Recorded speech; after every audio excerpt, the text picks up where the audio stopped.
سلام، من مائده‌ام. به آشپزخونه من خوش اومدید. امروز قراره با هم کباب بادمجون درست کنیم. پس با من همراه باشید.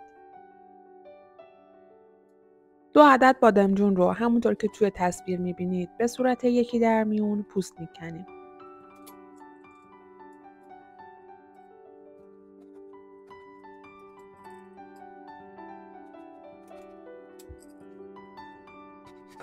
و بعد به صورت حلقه‌ای خرد میکنیم.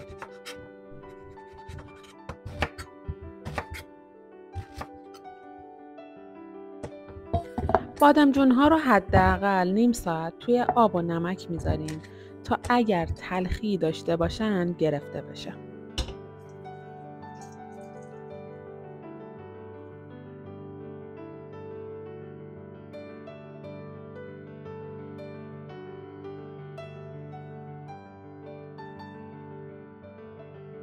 بادمجون‌ها رو کنار میذاریم و 1 عدد پیاز رو یا رنده میکنیم یا با خردکن میکس میکنیم.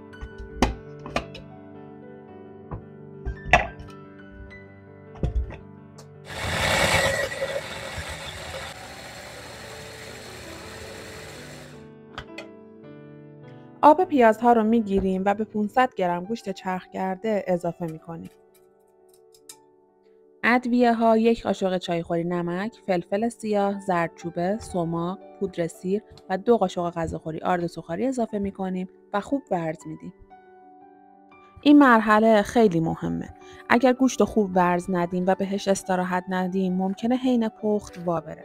پس حسابی گوشت رو ورز میدیم. تمام مواد لازم و مقدار اونها داخل دیسکریپشن نوشته شده.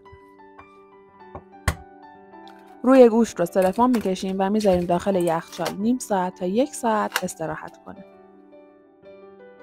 بادمجون‌ها رو که آبکش کردیم و با دستمال آب اونا رو گرفتیم 2 طرفشون رو داخل آرد سفید میزنیم. این کار باعث میشه ترد و یک دست سرخ بشن و مهمتر از همه روغن خیلی کمتری رو جذب میکنن.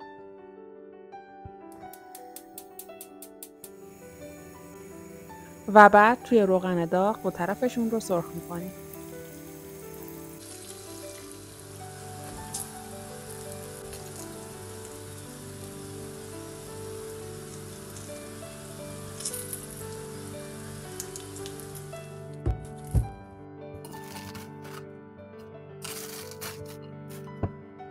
یه چونه کوچیک از گوشت برمی‌داریم و با دست یه فرم دایره‌ای بهش میدیم که نه خیلی نازک باشه و نه خیلی ضخیم.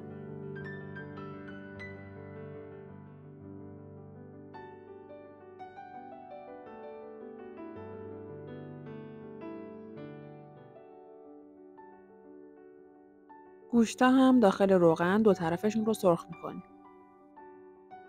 اگر تا اینجای ویدیو خوشت اومده دکمه لایک رو فشار بده، کامنت بذار و کانال ما رو دنبال کن که کلی غذاهای خوشمزه با هم درست کنیم.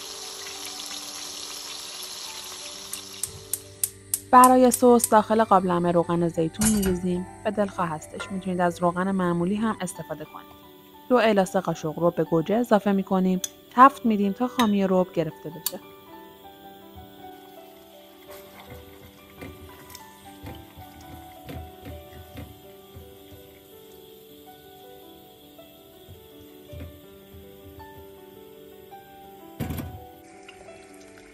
به ربمون 1 قاشق چایخوری زردچوبه، فلفل سیاه و نمک اضافه می‌کنیم.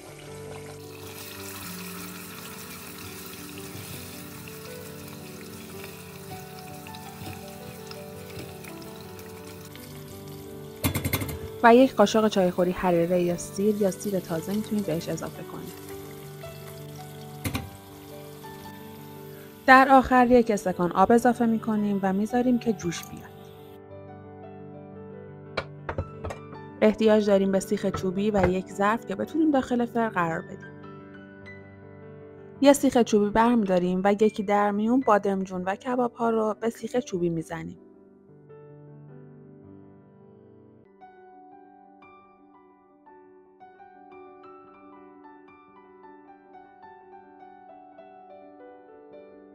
به دلخواه میتونید گوجه و فلفل تند و شیرین هم کنارشون قرار بدید.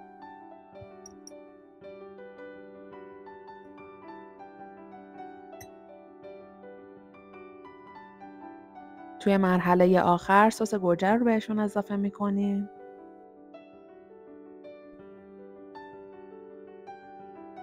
و ظرفمون رو داخل فر قرار میدیم.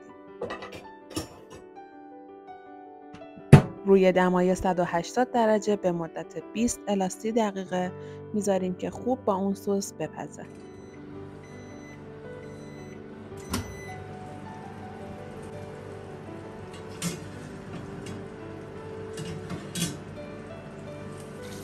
این غذا رو میتونید به همراه نون یا برنج سروش کنید.